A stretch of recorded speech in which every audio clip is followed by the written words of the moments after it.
반갑습니다. 원빈입니다. 세상의 모든 지식을 출세간의 지혜로 꽃피우기 위한 공부, 원빈 스님의 도서관, 환희미소 시간입니다. 오늘은 이도가 오르기 전에 라는 책을 가지고 왔고요. 남성현 지음이고 애플북스 출판사입니다. 표지에는 기후위기의 지구를 지키기 위해 알아야 할 모든 것, 이렇게 소개하고 있고요. JTBC 차이나는 클라스 바다야 지구를 구해줘, 서울대학교 기후과학자 남성원 교수가 알려주는 지구와 인간이 공존할 수 있는 과학, 이렇게 소개를 하고 있습니다.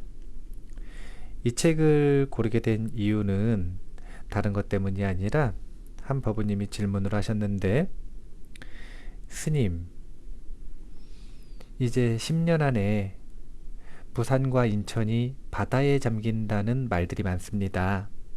정말 세상이 그렇게 될까요? 혹시 산으로 이사를 가야 할까요? 그렇게 질문을 하셨어요. 그래서 제가 답변을 하기를, 지금과 같은 생활 패턴이 변화하지 않은 채 시간이 지난다면 정말로 많은 부분이 바다에 잠기게 될 예정이라고 말하고 있습니다. 산으로 이사를 가는 것도 중요하지만 그보다는 기후 변화를 늦출 수 있는 개개인의 위치에서 할 수 있는 노력, 이것을 일단 실천하는 것이 중요합니다. 그리고 그런 노력 중 가장 첫 번째로 해야 되는 노력은 기후, 그리고 기후 위기에 대해 인식하는 것입니다. 자신만이 인식을 하는 것이 아니라 자기 주변에도 인식시키기 위해서 그 내용을 공유하는 것, 이것이 개인이 할 수 있는 첫 번째 기후 위기를 모면하는 방법입니다. 그래서 제가 오늘 컨텐츠를 함께 나눠보려고 이렇게 책을 선택을 했습니다. 프롤로그 먼저 읽어드릴게요. 과학자들이 기후변화를 우려하며 목소리를 내기 시작한 것은 상당히 오래전부터이다. 그럼에도 기후위기를 넘어 이제는 기후비상이라는 용어까지 등장할 정도로 기후 문제에 대한 걱정이 전 세계적으로 점점 더 커지고 있다. 그 이유는 무엇일까? 이대로 가면 정말 인류의 생존마저 위협받게 될까? 각종 이상기후와 환경오염에 코로나19 팬데믹까지 겹치며 많은 사람이 지구 환경 위기를 실감하고 있다. 그런데 심각성은 알겠는데 정작 기후에 대해서는 여전히 잘 모르겠다고 말하는 이들도 있다. 게다가 모두가 기후에 대해 당연히 알고 있다고 전제하며 그 변화가 문제라고 이야기할 뿐 기후라는 과학적 개념에 대해서는 쉽게 설명해 주지 않는다. 이 책을 집필한 이유는 기후 변화를 말하기에 앞서 광범위한 지구 환경 전반의 기후 개념을 정리하기 위해서다. 따라서 우리가 살고 있는 지구를 구성하는 하늘과 땅, 바다, 그리고 얼음 등 각각에서 기후와 관련된 개념은 무엇이고 어떻게 그리고 왜 기후가 변화하는지, 그 결과 어떤 일이 벌어질지에 대한 질문들을 모아 답하는 형식으로 설명하려 한다. 남성현. 뒤에 보면 목차가 있는데요. 이렇게 기후의 정의, 그리고 기후와 기후 변화를 땅, 하늘, 바다와 얼음, 이렇게 나눠서 설명을 하고 마지막으로 기후 위기와 대응 노력에 대한 이야기를 하고 있습니다. 이 책의 이 집필 의도 자체가 기후라고 하는 것이 일단 무엇인지 알아야 한다 라고 하는 내용이잖아요. 그래서 저도 집필 의도를 그대로 따라서 먼저 기후가 무엇인지를 살펴볼 수 있는 꼭지들을 소개를 해 드릴게요. 기후와 날씨는 어떻게 다를까? 최근 들어 기후에 대한 관심이 부쩍 늘었다. 아마도 본격화된 기후변화, 아니 기후위기, 기후재앙, 기후비상의 영향을 피부로 느끼기 때문일 것이다. 기후변화를 알려면 기후가 무엇인지부터 생각해 봐야 한다. 흔히 기후를 날씨와 혼동하는데 사실 이 두는 개념이 전혀 다르다. 기후는 긴 시간 동안의 평균적인 상태를 의미하며 매일 그리고 시시각각으로 변화하는 날씨를 의미하는 기상과 구분된다. 즉, 어떤 지역에서 규칙적으로 반복해서 변화하는 기상 현상을 일정 기간 평균하면 이것이 바로 기후인 것이다. 예를 들면 하루 중에도 아침에는 기온이 크게 떨어졌다가 낮에 오르고 저녁에는 다시 떨어지는 변화를 겪는다. 또 계절적으로도 여름에는 기온이 높고 겨울에는 기온이 낮은데 이는 모두 기상현상이지 기후라고 하지 않는다. 반면에 지난 수십 년 동안 여름철 아침 최저 기온을 평균하면 더 이상 기상이 아니라 기후의 개념이 된다. 세계 기상기구에서는 30년 동안의 평균값을 기준으로 삼아 흔히 기온, 강수량, 바람과 같은 지상 요소들의 종합적인 상태로 해당 지역의 기후를 나타낸다. 아울러 10년 주기로 평균값을 계속 경신해 기후의 변화도 고려한다. 유엔 기후변화협약에서는 기후변화를 직접적 또는 간접적으로 전체 대기의 성분을 바꾸는 인간 활동에 의한 그리고 비교할 수 있는 시간 동안 관측된 자연적 기후 변동을 포함한 기후의 변화라고 정의한다. 여기에는 인간 활동에 의해서든 자연적인 변동에 의해서든 기후가 일정하지 않고 변화한다는 의미가 담겨 있다. 기후는 원래 장기간의 평균적인 상태이므로 잘 변화하지 않고 기상현상만이 변화무쌍하다. 하지만 10년마다 평균값을 계산해서 비교해보면 1950년대와 2000년대의 기후가 서로 다르고 1990년대와 2010년대의 기후가 다르므로 기후변화라 부르는 것이다. 넓은 의미에서의 기후는 단순히 수십 년간의 시간적 평균만을 의미하는 것이 아니라 통계적인 기법을 포함한 기후 시스템의 종합적인 상태를 뜻한다. 과거에는 단순히 한 해나 한 달 등 장기간 평균값을 계산해 기후를 표현했는데 결과가 반드시 가장 자주 발생하는 기상현상에 해당되지는 않을 수도 있다. 또 이러한 장기간 평균은 불규칙한 기상현상의 원인을 설명하기보다는 통계적 의미만 지니기 때문에 대기 역학을 좀 더 동적으로 해석해 큰 규모의 대기순환이나 요란을 토대로 기단, 전선 등의 출현 빈도 분포에 따라 기후를 조사하기도 한다. 기후과학자, 기상학자, 대기과학자, 해양과학자, 지질과학자 등 기후 전문가들은 흔히 기상을 기분으로, 기후를 성품에 비유한다. 기분, 기상은 매일 그리고 시시각각 변화하지만 한 사람의 특정 지역의 성품과 기후는 쉽게 변하지 않으므로 만약 성품이 변화하면 기후 변화와 같은 문제가 된다. 또 기후란 당신이 생각하는 것이고 기상은 당신이 보는 것이다 라고 비유하거나 기상은 우리가 무슨 옷을 입을지를 알려주고 기후는 우리가 무슨 옷을 사야 할지를 알려준다라고 비유하기도 한다. 이처럼 기후는 기상과는 개념이 다르므로 반드시 구분해서 생각해야 한다.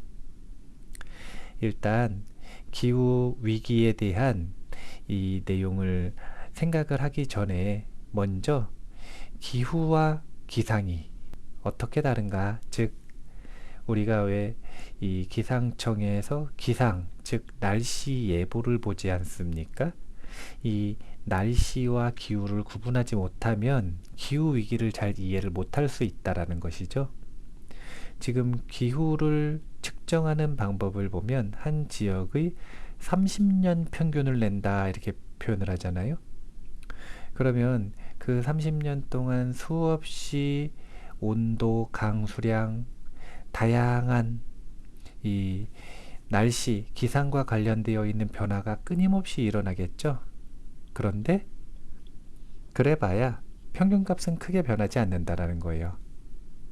평균값이 바뀌면 생명의 존재 방식 자체가 바뀌는 겁니다. 그러니까 기후가 변하면 생명이 살 수 있고 없고에, 그러니까 어떤 종류의 생명이 정착할 수 있는지 이런 것들 자체가 변화하는, 그냥 단순히 기후가 변화하는 게 아니라 날씨가 변화한다면 아무리 길어봐야 1년, 아무리 길어봐야 2년, 여차하면 그냥 뭐 한 달 이렇게만 버티면 되는 것이기 때문에 기존의 생명이 그 지역에서 생명을 유지할 수 있습니다. 하지만 30년 단위의 기후가 변한다면 이제 문제는 훨씬 더 심각해지는 것이죠. 그래서 1도가 올라가면 2도가 올라가면 이렇게 이 큰 문제의식을 이야기를 할 때 1도, 2도를 논하는 것입니다. 만약에 날씨와 기후를 구분하지 못한다면 아니 뭐 온도가 1도 올라가는 게 도대체 뭐가 문제냐 이렇게 생각을 할 수 있지만 평균값이 1도, 평균값이 2도 올라간다는 것의 심각성을 이해하기 위해서는 기후를 꼭 구분하실 수 있어야 된다. 이렇게 생각을 하시면 되고요. 이제 많은 분들이 궁금해 하시는 거 하나를 이야기를 해볼게요. 부산과 인천이 바다에 잠긴다. 그 원인을 무엇으로 많은 사람들이 알고 있냐면 만년설, 빙하. 이 빙하와 만년설이 녹으면 어떻게 되는가? 해수면이 높아진다. 그에 따라 도시가 바다에 잠긴다. 이런 패턴을 알고 계셔서 기후변화로 만년설이 다 녹으면 어떻게 될까? 이 부분을 읽어드리도록 하겠습니다. 대륙권 안에서는 고도가 높아질수록 기온이 낮아진다. 따라서 고산지대처럼 고도가 높은 곳에서는 얼음이 녹지 않고 쌓여있는 소위 만년설을 볼 수 있다. 새로 내린 눈이 차곡차곡 쌓이고 압력을 받으며 만들어진 만년설은 대체로 빙하 형태로 계속 존재한다. 기온이 오르면 만년설 아래에는 눈이 녹아 흘러내리지만 만년설에서는 눈이 녹지 않고 유지되는 것이다. 원래 만년설은 만년만큼 오래된, 즉 영원한 눈을 의미한다. 하지만 실제로는 계절 변화에 따라 녹았다가 새로 얼면서 나타나고 사라지기를 반복하기보다는 1년 내내 녹지 않는 눈을 뜻한다. 눈이 녹아있는 지표면과 만년설이 시작되는 경계가 설선으로 뚜렷하게 구분되기 때문에 육안으로도 만년설의 존재를 쉽게 파악할 수 있다. 만년설은 대체로 대륙권의 중간 고도인 해발 약 4,000m에서 5,000m 지대에 분포한다. 하지만 일부 고위도 지역에 위치한 산맥, 스칸디나비아 산맥, 안데스 산맥 남부, 알프스 산맥 남부는 지표면부터 기온이 낮아 대륙권의 하부에 해당하는 1000m 고도에서도 만년설을 볼 수 있다. 또 일부 건조 기후 지역에서는 사막 한가운데의 높은 산 정상부에서 만년설을 볼 수 있는데, 안데스 산맥 일대와 카라코람 산맥, 파미르고원, 쿨룬 산맥, 텐샨 산맥 등이다. 현재 기후변화로 지구 온난화가 진행되면서 생성되는 얼음의 양이 녹는 양보다 적어 만년설도 급속도로 사라지고 있다. 유명한 관광 명소이기도 한 유럽의 알프스 산맥에 있는 만년설은 해마다 길이가 50m씩 짧아진다고 한다. 일부 지역에서는 거대한 가림막을 설치해 녹아 없어지는 속도를 조금이라도 늦춰보려고 하지만 소용없다는 소식도 들린다. 아프리카 대륙 최고봉인 킬리만자로 역시 산 중턱까지 만년설이 내려와 있었으나 이제는 대부분 녹고 정상에만 일부 남아있는 상태다. 유럽과 아프리카 외 다른 지역의 만년설도 마찬가지로 빠르게 녹고 있으며, 안데스 산맥에는 만년설이 이미 다 녹아 없어진 산들도 있다고 한다. 만년설이 다 녹으면 그저 미관상으로 보기 흉해 관광 산업만 타격을 입는 것이 아니다. 고산 지역에서는 물 부족을 겪고 산 아래 지역에서는 홍수를 겪는다.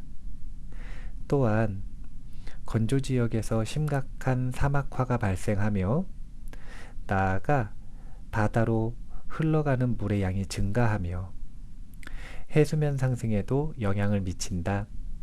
단기적으로는 해당 지역의 눈사태와 홍수가 심해질 수 있고, 장기적으로는 해당 지역에 극심한 가뭄이 찾아올 뿐만 아니라 전 지구적 물순환 변화로 말미암아 지구 곳곳이 폭우, 폭설 혹은 가뭄, 폭염을 겪는 등 기후에 영향을 미친다.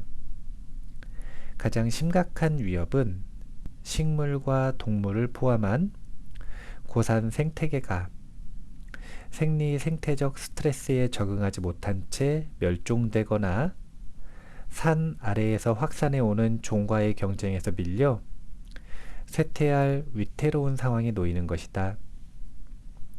환경 변화에 적응하지 못하면 생존이 불가능하며 생물 다양성의 감소는 결국 생태계 전반과 이에 절대적으로 의존하는 인간의 생존도 위협한다.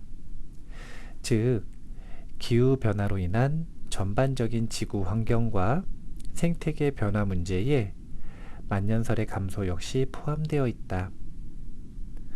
오늘날 과학자들은 아시아 고산지대 만년설의 최대 67%가 2050년까지 사라질 것으로 전망하는데, 이는 현재와 같이 인류가 온실가스 배출을 지속적으로 늘려갈 때 나타날 가장 심각한 수준의 지구온난화 시나리오다. 만약 지구온난화 수준을 2.6도 상승으로 완화한다 해도 만년설은 약 29% 감소할 것으로 전망된다. 이제 만년설이 녹는다라고 하는 건 기후변화가 심각한 건데요. 지금 2050년까지 2.6도 상승하는 것 정도로 기후변화를 막는다고 해도, 그러니까 완화시키는 거죠. 노력을 하면 2.6도 정도까지도 개선을 할 수 있음에도 불구하고 그렇게 해도 만년설이 약 29% 감소할 것이다. 2050년까지. 29% 감소하는 게 뭐가 문제냐 이렇게 생각을 하실 수 있지만, 아직 2090년이 아니 2050년이 오지도 않았고 아직 만년설이 저만큼 변하지도 않았는데요. 기후변화 때문에 꿀벌이 사라지고 있다라고 하는 관점이 많습니다. 꿀벌이 사라지면 10년 안에 인류가 멸종할 것이다 라고 생각하는 이 과학자들이 있어요. 아인슈타인의 말이라고 이야기를 하는 경향이 있는데, 어쨌든 분명한 건 꿀벌이 멸종을 하면 꿀벌이 하는 역할, 식물의 암수를 연결시켜주는 그 역할, 이 역할을 할 수 있는, 그러니까 인력이 부족해지는 거죠. 그러면 인간이 먹고 살아가는 식량 부족 문제가 심각해질 수 있다. 그래서 꿀벌이 사라지면 인류가 멸종할 수 있다. 이런 이야기들이 공공연히 나도는데, 사실은 이미 꿀벌이 멸종하는 사태가 곳곳에서 벌어지고 있다. 그리고 한국도 예외일 수 없는 상황이 되고 있다. 지금 그런 변화예요. 변화되고 있는 상황이에요. 그리고 그런 생태계의 교란, 생태계의 위기가 무엇에 의해서 발생되는가? 다양한 미시적인 문제들도 있겠지만 가장 거시적인 문제로는 기후변화 때문이다. 이렇게 생각을 하시면 됩니다. 그러니까 만년설이 29% 감소하고 67% 감소하고 이게 도대체 뭐가 문제냐? 이렇게 생각할 것이 아니라, 이러한 온도 1도, 2도의 차이 때문에 인류라는 종 자체의 생존이 위협받을 수 있다 라고 하는 걸 기억을 해 두시면 좋을 것 같습니다. 다음으로 기후위기란 무엇인지에 대한 이야기를 한번 해볼게요. 원래 이제 기후위기가 이 키워드로 이 중심이 되어서 이 책을 선택을 했는데, 저자 선생님께서 일단 기후라고 하는 개념을 아는 것이 중요하다라고 하셔서 기후와 날씨를 구분했죠.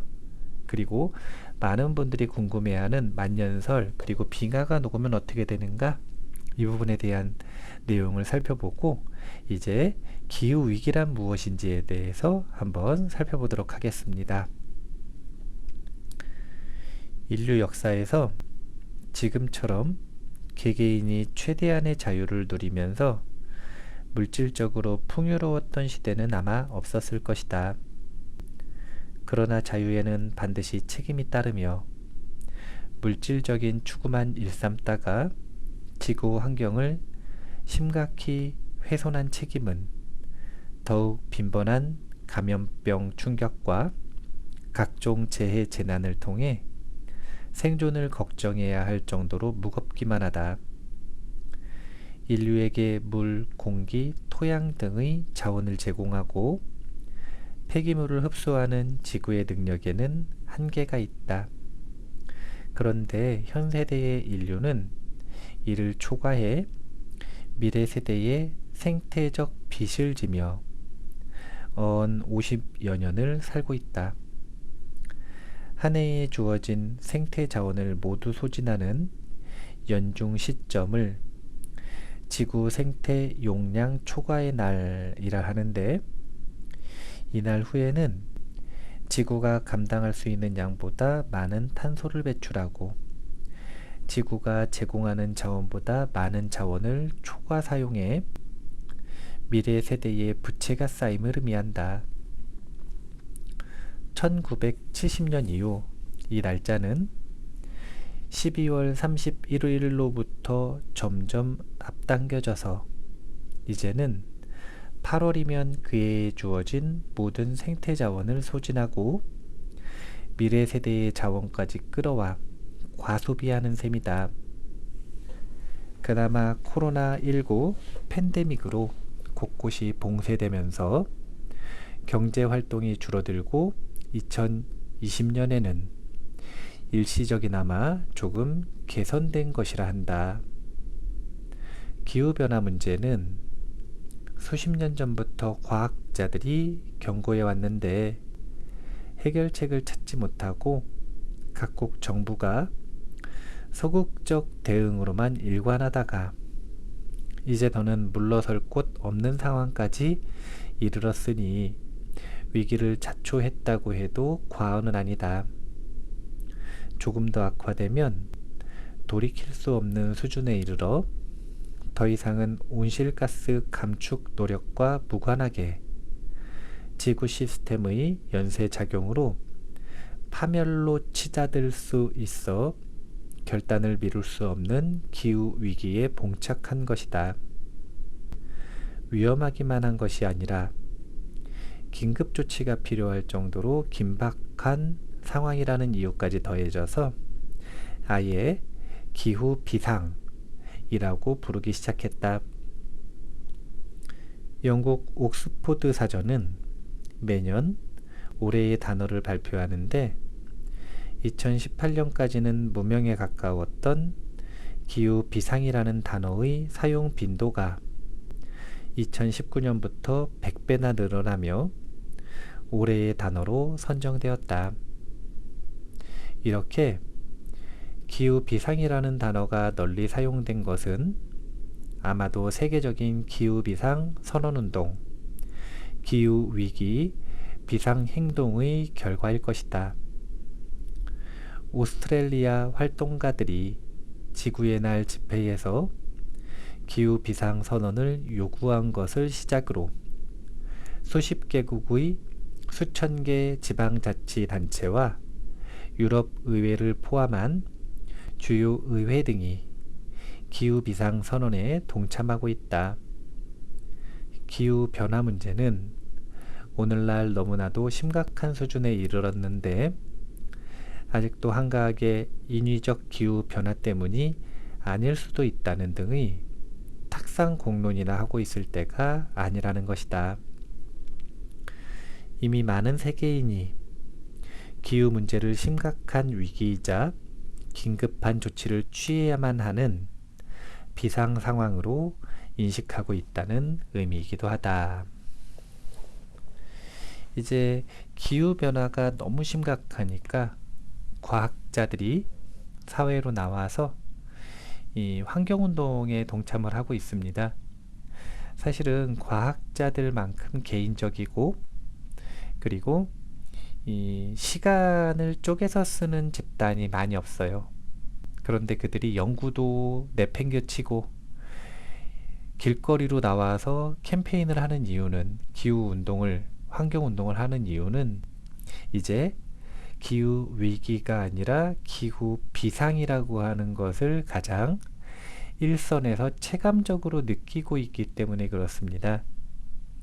그런데 정말 안타까운 것은 수많은 이 기후 과학자들, 기후와 관련되어 있지 않은 과학자들까지 나와서 환경운동에 동참을 하지만 정말 유명한 과학자들, 그러니까 수장 역할을 하는 과학자들이 암살되는 경우가 정말 많다고 합니다.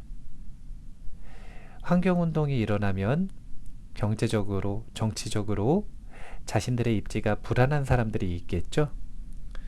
그런 분들에 의한 일이지 않겠는가 이런 예측들이 발생을 하는데 건강했던 사람, 아무 문제가 없던 사람들이 환경운동에 동참했다는 것만으로 이 의문의 죽음을 계속 맞이하고 있다 그래요.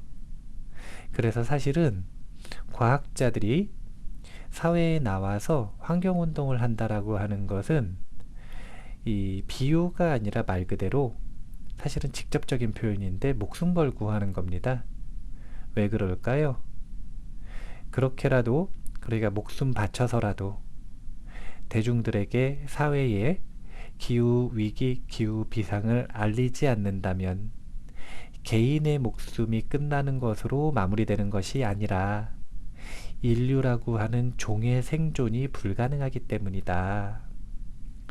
이미 세계 최정상급 리더들은 각계 각층의 세계 최정상급 이 리더들은 인류의 종 자체가 이미 심각한 위협을 받고 있다라고 하는 것을 알고 있죠. 그래서 가장 혁신적이고 가장 이 세상의 변화를 민감하게 받아들이는 기업들은 이미 지구 탈출 시나리오를 예민하게 짜고 있습니다. 그리고 사실은 그 발전 과정이 상당합니다. 화성 탐사, 달 탐사, 그리고 우주로 나아가는 계획들을 세우는 이유가 도대체 무엇인가? 바다에 심해를 개발하겠다고 하는 이유가 무엇인가? 그것은 이 기후 비상과 직간접적으로 영향이 있다. 이렇게 생각을 하시면 돼요. 개인들은 그냥 단순히 올해는 너무 폭염이 왔다. 올해는 너무 춥다. 올해는 비가 너무 많이 왔다. 올해는 태풍의 바람이 너무 심하게 불었다. 또 시간이 좀 더 지나면 이 지역이 물에 잠긴단다. 이런 부분들에 주목을 하고 그런 부분에서 체감을 하겠지만 이 분야를 전문적으로 연구하지 않더라도 예민하게 지켜보고 있는 최신 결과들을 예민하게 지켜보고 있는 학자들은 정말로 마음이 급합니다. 지금 기후 비상, 기후 위기가 아닌 기후 비상이라고 하는 단어로 바꿔 써야 한다라고 하는 것 한번 인식을 해주셨으면 좋겠고요. 나머지 부분 좀 더 읽어 드릴게요.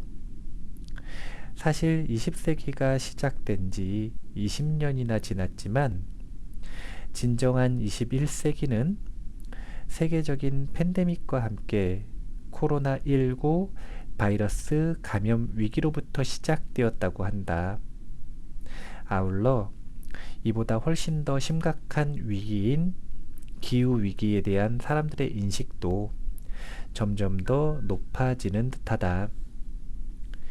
기후 위기 비상 행동은 절체절명의 생존 위기로 다가온 기후 위기에 대한 사람들의 인식을 개선하고 긴급하고 적극적인 비상 대응을 촉구하기 위해 노력 중인데 팬데믹 상황 속에서 감염병 위기뿐 아니라 기후 위기를 피부로 느끼는 사람도 점점 늘고 있다.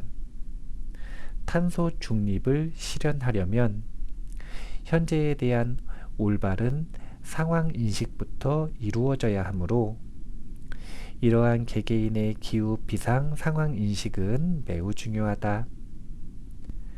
지구 온난화 수준이 1도를 넘어가며 점점 돌이킬 수 없는 수준에 근접하고 있는 오늘날 빙하가 빠르게 녹고 해수면이 상승하며 생태계가 신음하는 가운데 물과 식량 부족에서부터 각종 전쟁 및 난민 문제가 심각되고 있다.